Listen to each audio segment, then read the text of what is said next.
In the section on scoring chords, we saw how the harmonic series is used as a model for spacing chords. It is also a model for how frequently we should double the pitches in a chord. Many beginning composers and orchestrators make the mistake of doubling the third of a chord as frequently or more frequently than the root or the fifth of the chord.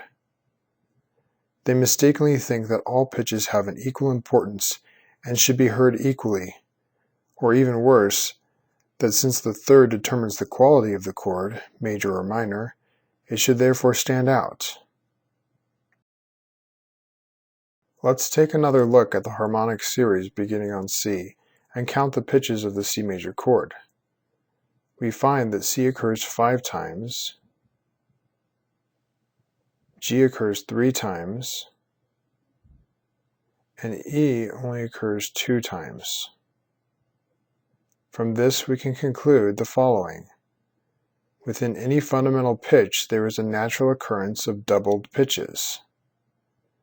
The root of a major chord is the most frequently doubled pitch, the fifth, and then the third.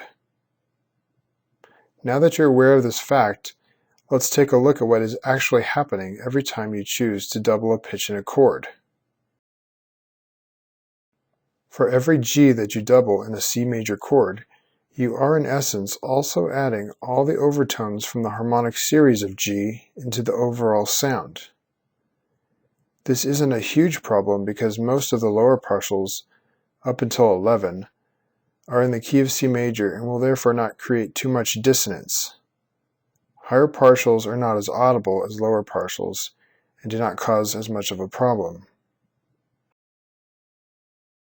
Now let's look what happens when you double the third of a major chord.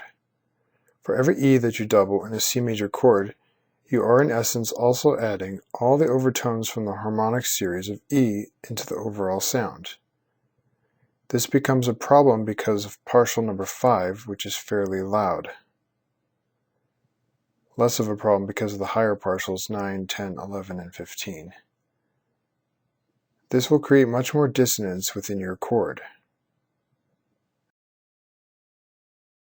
Therefore, to construct the most acoustically pure sounding chords, we should not only model our chords after the spacing outlined in the harmonic series, but also model them after how frequently the chord tones reoccur in the series.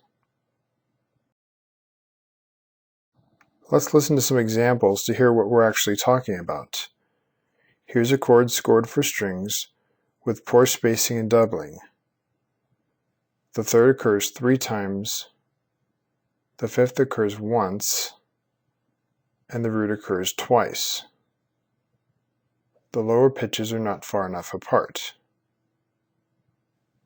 Here's the same chord with spacing and doubling which more closely resembles that of the harmonic series.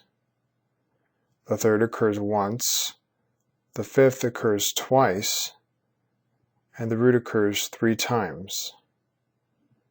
The lower pitches are far enough apart.